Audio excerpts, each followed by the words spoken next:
Nuestros abuelos nacieron en un mundo donde no había radio, ni automóviles, ni rasuradoras, y por lo mismo, de pronto se sorprendieron al ver que la tecnología iba transformando sus vidas y las mejoraba a un ritmo antes nunca visto. Los efectos que la tecnología causó a esa generación tampoco han vuelto a repetirse. Aquellos fueron los inicios de una larga carrera de adelantos e inventos que hoy, de tan cotidianos, simplemente los adquirimos, utilizamos y en muchos de los casos hasta los desechamos.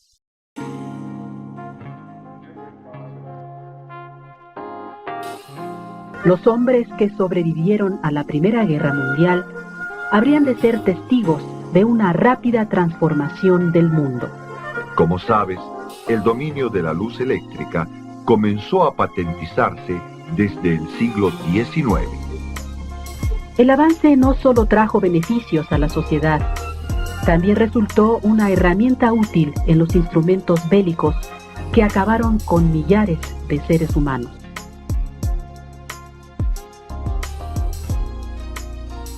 Al concluir tan terrible período, el europeo común encontró en los pactos de paz que firmaban sus gobernantes la esperanza de un mundo sin convulsiones que le brindara la oportunidad de entregarse a la tarea de la reconstrucción.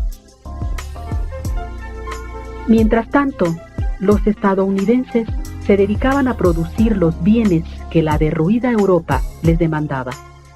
Momentáneamente incapaz de cosechar su extensa llanura y demás campos agrícolas, Europa importaba del país americano los productos que habían de alimentar a su sociedad. Para financiar los cuantiosos gastos que exigía la reconstrucción, también el capital estadounidense resultó útil. Con esta medida, la deuda de muchas naciones que durante la guerra solicitaron ayuda aumentaba en forma notable, favoreciendo del todo a aquel país que cobraría con altos intereses.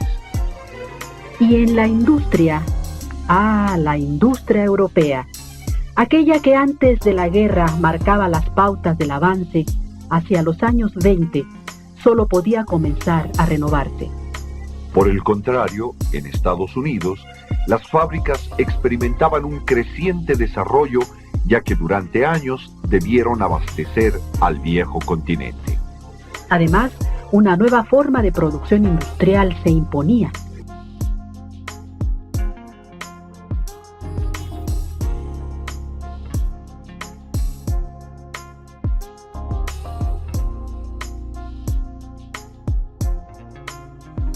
En 1913, los periódicos anunciaban la puesta en práctica del montaje en cadena y por consiguiente la gran fuerza que tomaba la industria de Estados Unidos.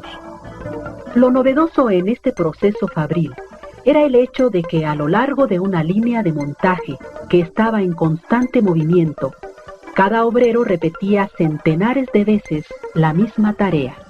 La nueva forma de producción no solo sacaba al mercado un automóvil de bajo costo, sino que también se convirtió en modelo para las demás ramas de la industria que pronto imitaron la moderna forma de fabricación. En tan solo 3 años, la producción del modelo T se triplicó y hacia 1924, la Ford lanzaba anualmente a las carreteras 2 millones de autos. El auge de estos vehículos impulsó el desarrollo de otras industrias, la del petróleo, acero, caucho, vidrio, cobre, madera, bronce y cuero, además de que fomentó la construcción de carreteras. La invasión del automóvil en la sociedad de los años 20 alcanzó dimensiones que obviamente rebasaban el ámbito meramente productivo e industrial. Las ciudades, poco a poco, sufrían una transformación en su trazo para adaptarse a esos nuevos invasores que se adueñaban de las calles. Hoteles, cafés y gasolinerías eran ahora los que conformarían el escenario.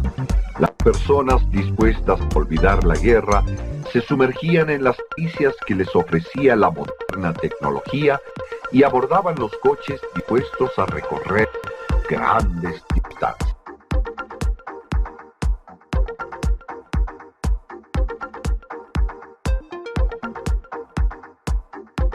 Comprender en la actualidad la importancia que los inventos de aquella época tuvieron, la forma en que fueron recibidos por la sociedad, no es tan simple.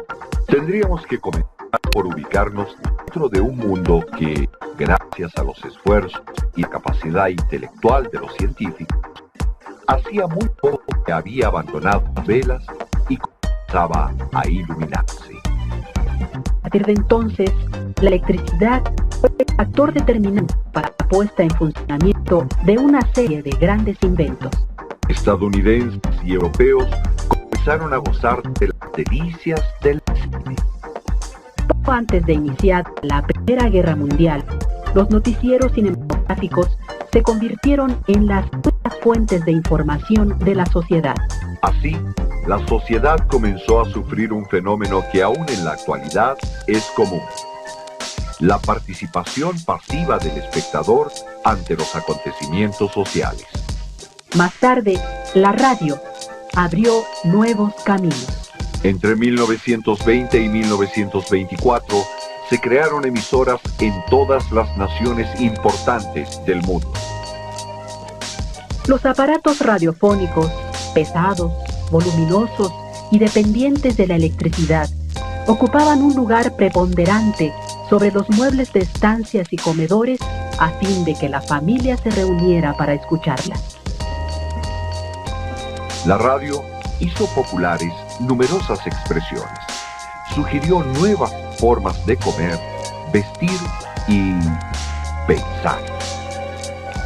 El disfrute de horas de ocio y las comodidades de la electrificación crearon en la sociedad un fenómeno denominado consumismo, es decir, el consumo indiscriminado de productos comerciales. En Estados Unidos, la mecanización, la electrificación y el montaje en cadena incrementaron la productividad en un 64%, y entre 1919 y 1929, los salarios y con ellos la capacidad para comprar aumentó. Había una fiebre de consumo en la que la radio y el cine lograron desacreditar el ahorro y exaltar la adquisición inmoderada de bienes. Por el contrario, en Europa, los trabajadores vivían una situación difícil que los motivó a emigrar a aquel país americano que tanto parecía prometer.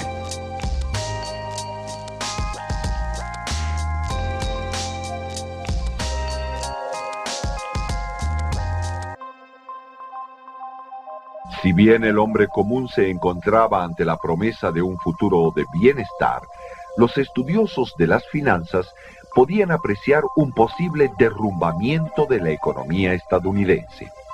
Muchos eran los factores que anunciaban el problema. El gobierno de la posguerra no controlaba la economía en base a la política de libre cambio.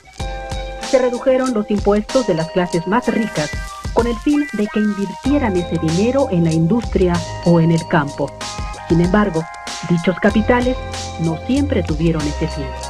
Se suavizaron las leyes antimonopólicas y un mismo empresario podía adueñarse de todo un sector productivo. Los empleados, con la ilusión de dejar su condición de asalariados, comenzaron a invertir en las empresas a las que servían, lo que a la larga se convirtió en una deuda del patrón hacia sus subordinados, misma que a la larga no pudo cubrir. Se protegió a la industria nacional, elevando fuertemente los impuestos de todos los productos de importación. Por los avances técnicos y químicos, se incrementaron las cosechas. Al haber tantos productos agrícolas, se tenían que vender más baratos, y eso afectaba a los trabajadores del campo. Con tanta libertad para los hombres de negocios, la economía tuvo efectos desastrosos que de un momento a otro hicieron quebrar a muchas compañías. Los fraudes de los financieros que intentaban salvar su capital no se hicieron esperar. Los bancos cerraban, incapaces de reembolsar a los ahorradores su dinero. Así, en 1929 se iniciaba un periodo de carestía y pobreza denominada la Gran Depresión o la crisis del 29, la cual significó la quiebra de muchas empresas y bancos. Los alcances de este quiebre económico evidentemente repercutieron en todo el mundo. Al no tener capacidad adquisitiva, Estados Unidos dejó de comprar a otros países. Japón, que perdió su lucrativo mercado para sus exportaciones de seda. Europa dejó de percibir los préstamos de aquel país y la tan ansiada reconstrucción se tornó en una tarea aún más difícil. En Alemania dejaron de trabajar la mitad de los hombres en edades comprendidas entre los 16 y los 30 años. En Australia el desempleo llegó hasta el 30%.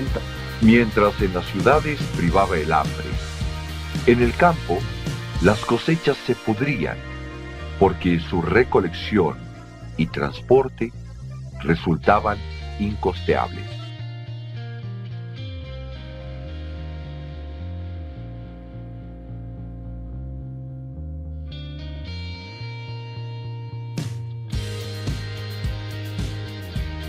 Como resultado de todos los acontecimientos de la Primera Guerra Mundial, los 20 fueron para los estadounidenses años de jazz, consumo y despilfarro.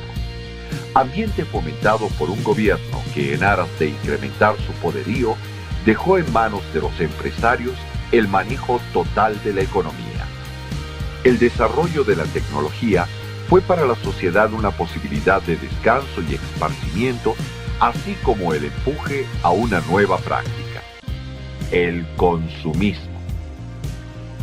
Para los gobiernos, esa tecnología fue el mecanismo idóneo para hacer crecer el equipo armamentista que, dentro de lo que es el proceso histórico, seguía siendo vital para las potencias que pronto continuarían luchando por expander su poderío.